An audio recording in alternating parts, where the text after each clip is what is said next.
some things in life that's got to be true because you just can't make it up. So I want to introduce you to a young man who's 32 years of age, and he's old enough to know better, Christopher Hendricks. Now, if you don't know Christopher, you ought to take a look at him. There was a lot of people that got to meet him this morning around I-4 and 557 at the Marathon gas station.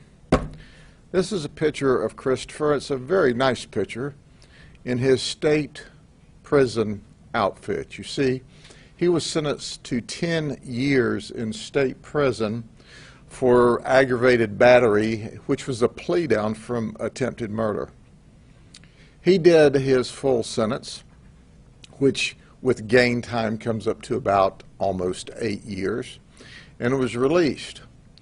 Apparently he behaved, or at least he was not caught, for 3 years. So let's fast forward to this morning.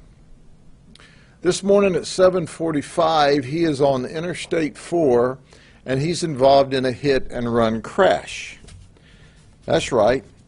He crashes his vehicle that's registered to him, and as he runs off of the road into the swampy area in his vehicle, Christopher says to himself, "Self, I don't think I want to hang around for this," so he runs.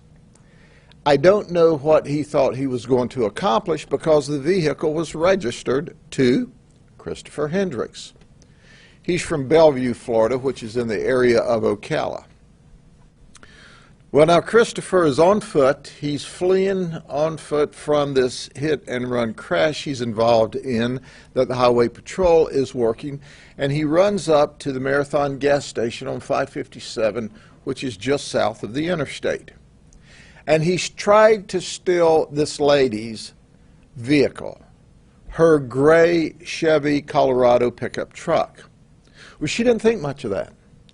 In fact, she was in the process of gassing her vehicle when he tried to get in, so she appropriately took the gas nozzle and sprayed him with gasoline. Christopher rethought that. He decided that that was not the vehicle that he wanted, so he fled. Well, he ran immediately to a burgundy-colored van that was there, and of course the owner was not in the van, but he was up at the store. The owner said to himself, "Self, I believe Christopher Hendricks is trying to steal my van."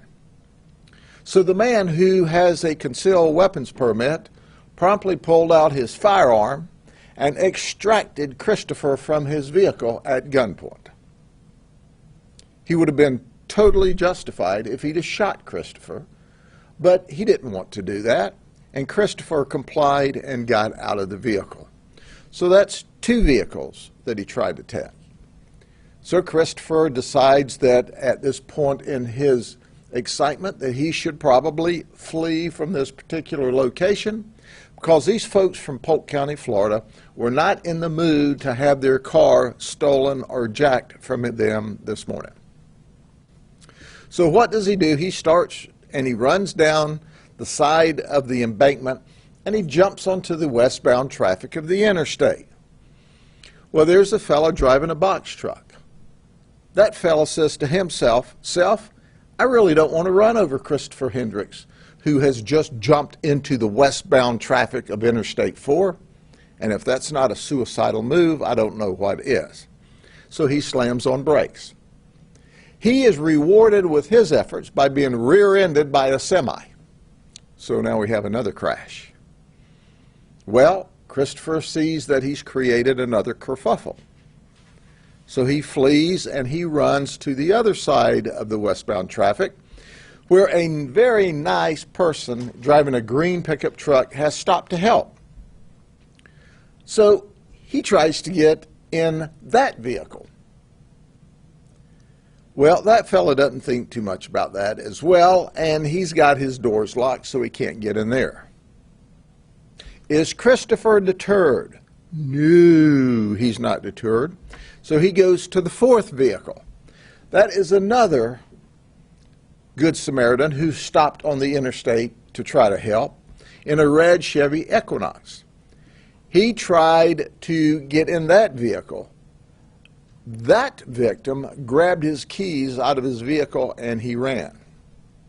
Well, all during this time, people are dialing 911 and our deputies are frantically trying to run in emergency mode to get there. But if you're familiar with this particular area, it's kind of out in the countryside on the interstate. But we arrive. We arrive in force. And we take Christopher Hendricks into custody. And we put Christopher Hendricks in handcuffs in the back of our car. He is not pleased. Christopher Hendricks tries to escape. He kicks the back windows out of the patrol car in an effort to escape. Not only was he going to escape, he was going to steal our handcuffs too. We didn't appreciate that very much. So finally, we've got Christopher Hendricks wrestled under control and locked up in the county jail. It's our goal to send him back to state prison. But first and foremost, I want to thank the two people at the Marathon Station, what I call wonderful people from Polk County, who said, Christopher, you're not going to steal my truck. You already tore your own truck up. And then when he ran down into the interstate, people trying to help, he tried to steal their car, and they go, you're not stealing our vehicle. And they resisted him. And ultimately, he was arrested.